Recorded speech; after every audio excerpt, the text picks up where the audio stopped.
यदि आप दिल्ली एनसीआर के क्षेत्र में रहते हैं तो दिल्ली का कोई भी एरिया हो, चाहे पंजाबी बाग हो, ग्रेटर कैलाश हो, साउथ दिल्ली हो, बसंत कुंज हो, लाजपत नगर हो, डिफेंस कॉलोनी हो, तो आप हमसे संपर्क कर सकते हैं। हम आपके घर पर ही आकर के सभी प्रकार की बीमारियों का इलाज, जैसे साइटिका का दर्द होना, कमर में दर्द होना, स्लिप डिस्क हो जाना, घुटने जाम हो जाना, सर्वाइकल का दर्द है, फ्रोजन शोल्डर हो गया है, या फिर अन्य कोई भी बीमारी है, वेरिकोज वेन है, उन सभी चीज़ों के लिए आप हमसे संपर्क कर सकते हैं। हम आपके घर पर ही आकर के वैदिक फिजियोथेरेपी, पंचकर्मा और प्राकृतिक चिकित्सा नेचुरोपैथी के द्वारा हम सभी प्रकार के बीमारियों का इलाज करते हैं। नमस्कार दोस्तों, आओ जी ना सीखे में एक बार फिर से आप सभी लोगों का बहुत बहुत स्वागत है। आज हम बात करेंगे डिस्क बल्गिंग के बारे में। डिस्क बल्गिंग होता क्या है, ये क्यों होता है और यह कितना खतरनाक होता है हमारे स्वास्थ्य के लिए, इन सभी चीज़ों के बारे में आज हम इस वीडियो में आपको बताने वाले हैं। तो आइए चलिए वीडियो को शुरू करते हैं और जानते हैं डिस्क बल्गिंग के बारे में। डिस्क बल्गिंग क्या होता है, क्यों होता है और इसका हमारे स्वास्थ्य पर क्या प्रभाव पड़ता है। साथियों, वीडियो में आगे बढ़ने से पहले एक बार फिर हम आपसे आग्रह करते हैं कि आप हमारे चैनल को सब्सक्राइब कीजिए, लाइक कीजिए, शेयर कीजिए और कमेंट भी किया कीजिए। अब बात करते हैं डिस्क बल्गिंग के बारे में। सबसे पहले मैं आपको बता दूं डिस्क का स्ट्रक्चर क्या है। जो डिस्क होती है उसका स्ट्रक्चर क्या होता है। मेरे पास ये स्पाइन है, मैंने आपको दिखाया था स्पाइन को। हमारे पास ये स्पाइन है, आप देख रहे हैं ये स्पाइन है। इसके बीच में ये जो जेल सा जेली नुमा दिखाई दे रहा है आपको, ये जेल दिखाई दे रहा है, इसी को डिस्क कहते हैं। यही जब अपने स्थान से हट जाती है तब इसको हम क्या कहते हैं, स्लिप डिस्क कहते हैं। क्या यानी डिस्क जब अपने स्थान से विचलित हो जाती है, हट जाती है, तो इसी को हम क्या कहते हैं, इसी को हम कहते हैं डिस्क स्लिप हो, स्लिप डिस्क हो गया। ये आप देख लीजिए यहाँ से, ये क्या है, ये जो हट जाती है यहाँ से ये, तो इसी को हम कहते हैं स्लिप डिस्क हो गया। स्लिप मतलब निकल जाना, हट जाना अपनी जगह से, और डिस्क मतलब डिस्क यानी अपनी जगह पे डिस्क हट जाती है। डिस्क है, इसी चीज को डिस्क कहते हैं ये। अब डिस्क बल्गिंग क्या होता है, डिस्क का बल्गिंग क्या होता है। बल्गिंग क्या होता है कि जब भी हम आगे झुकते हैं। अब डिस्क बल्गिंग होता क्यों है, डिस्क बल्गिंग होने का एक कारण, विशेष कारण है कि जब भी हम आगे झुकते हैं, पीछे मुड़ते हैं, या फिर कोई वजन की चीज उठा लेते हैं, या फिर कोई वजन की चीज उठा लेते हैं, बहुत वजन उठा लेते हैं, या फिर हमारा बार बार पोस्चर बदलता रहता है, या हमारे पास बैठने का ज्यादा काम होता है। इन सभी स्थितियों में जब भी जैसे हम वजन उठाते हैं तो उस स्थिति में क्या होता है कि वजन जब उठाते हैं तो ये हेड है, यहाँ से सर से दबाव पड़ता है और नीचे पैर के द्वारा दबाव पड़ता है। ऐसी स्थिति में ये जो डिस्क है ना, ये जो बोन है ये एक दूसरे के ऊपर ऐसे ज़्यादा कंप्रेस हो जाती है तो ये डिस्क बाहर निकल जाता है। ये डिस्क का बाहर निकलना ही डिस्क बल्गिंग कहलाता है। अब जब ये डिस्क बाहर निकलती है तो होता क्या है, जब डिस्क ये बाहर निकलती है तो होता ये है कि आप देख लीजिए यहाँ पे एक रेड सा दिखाई दे रहा है आपको, ये रेड सा दिखाई दे रहा है, ये रेड सा, ये डिस्क बाहर निकल जाती है।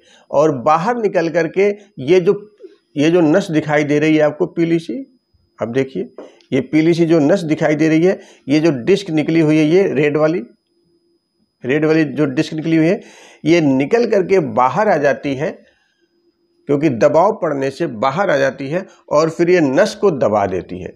और जब ये नस दब जाती है यहाँ से, जब ये नस दब जाती है यहाँ से, देख रहे हैं आप, नस पीली वाली नस दबी हुई है, जब ये नस दबती है तब दर्द होने लगता है। कुछ भी हो सकता है। अब जहाँ की डिस्क जो हटी है वहाँ के अनुसार अलग अलग तरह के कोई में दर्द हो सकता है, पैरों में झंझनाहट हो सकती है, पैरों में सुन्नता आ जाती है, पैरों के अंदर सुन्नता आ जाती है, पैरालिसिस हो जाते हैं, या फिर दर्द नीचे से ऊपर, ऊपर से नीचे साटका का दर्द जिसे कहते हैं वो होने लगता है। डिस्क बल्गिंग बहुत ही खतरनाक है, इसलिए हमें इस बात का ध्यान देना चाहिए कि अपने पोस्चर के ऊपर ध्यान देना चाहिए। हमारा पोस्चर क्या है? जब भी हम बैठें तो अपने पीठ को सीधा रखें, टेढ़ा ना रखें, ऐसे ना बैठें, सीधा बैठने की कोशिश करें। जब भी हम कोई वजन की चीज उठा रहे हैं तो उस पर ध्यान रखें कि वजन कितना है, क्या हमारी क्षमता के अनुसार है या हम ओवरवेट उठा रहे हैं। ऐसी स्थिति में डिस्क बल्गिंग होने की समस्या हो जाती है, बहुत बड़ी समस्या। अब डिस्क की स्ट्रक्चर क्या है मैं बताऊं आपको। डिस्क दो भागों में बटा होता है। डिस्क जो होता है वो दो भागों में बटा होता है। एक अंदर हिस्सा होता है गोल सा, जिसको कहते हैं न्यूक्लियस, जिसको न्यूक्लियस कहते हैं।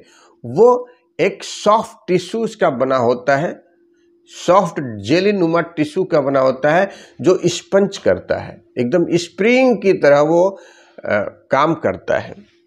और उसके बाहर का जो डिस्क के बाहर का जो हिस्सा है वो एनुलस होता है। क्या होता है?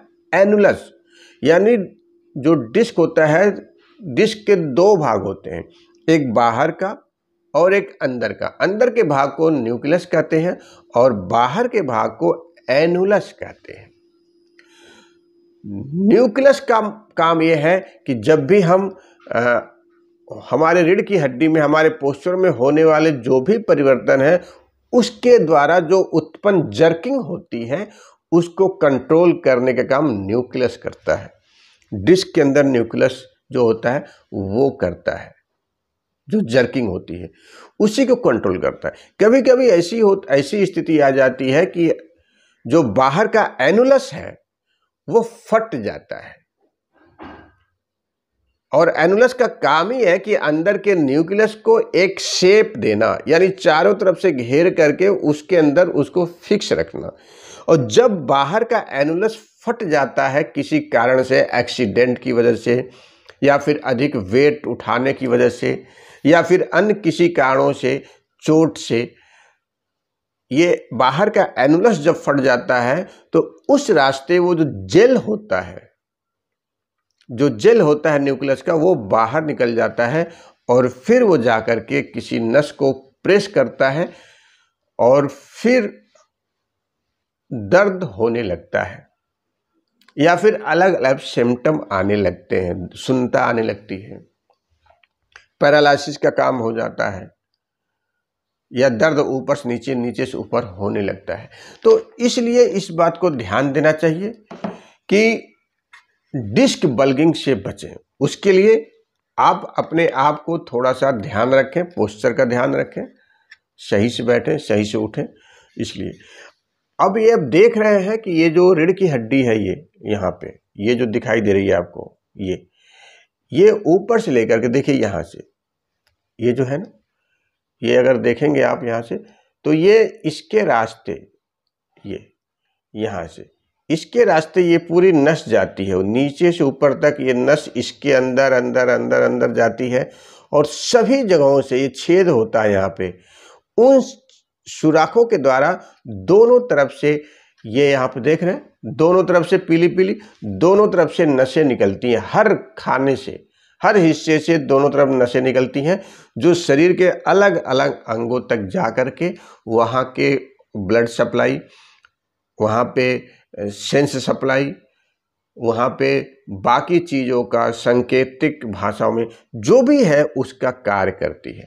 तो नीचे के हिस्से के लिए L1 2 3 4 5, S1 2 3 4 5 ये जो होते हैं, ये डिस्क होते हैं, वो जिम्मेदार होते हैं। तो इन्हीं शब्दों के साथ तो आज हम लोगों ने डिस्क बल्गिंग के बारे में जाना है। अगले आने वाले वीडियो में हम आपको बताएंगे कि लोअर बैक पेन में जो होती है, जो L1 से लेकर के L5 तक, L1 से लेकर के L5 तक जो भी डिस्क है, जैसे L1 disc, L2 disc, L3 disc, L4 disc, L5 disc, और सबसे बड़ा डिस्क जो होता है वो S1 होता है, तो S1 डिस्क, इन सभी डिस्कों में यदि बल्गिंग हो जाए यानी स्लिप डिस्क हो जाए तो क्या क्या प्रभाव पड़ते हैं। जैसे मान लीजिए, मैं एग्जांपल के तौर पे बता रहा हूं कि L1 डिस्क यदि स्लिप हो गई और जाकर के नस को प्रेस कर रही है तो हमारे नीचे के हिस्सों में क्या आएगा, क्या झंझनाहट आएगी, क्या पैरालिसिस हो जाएगा, या फिर शून्यता आ जाएगी, या फिर नीचे से ऊपर, ऊपर से नीचे दर्द होने लगेगा। स्लिप डिस्क अगर L2 में L2 का डिस्क यदि स्लिप हो गया तो क्या हमारे शरीर पर प्रभाव पड़ेगा। इन सभी चीज़ों के बारे में हम धीरे धीरे आगे आने वाले सभी वीडियोज में हम आपको जानकारी देंगे। तो आज हम लोगों ने डिस्क बल्गिंग के बारे में जाना है। उम्मीद करते होंगे ये वीडियो आपको पसंद आया होगा।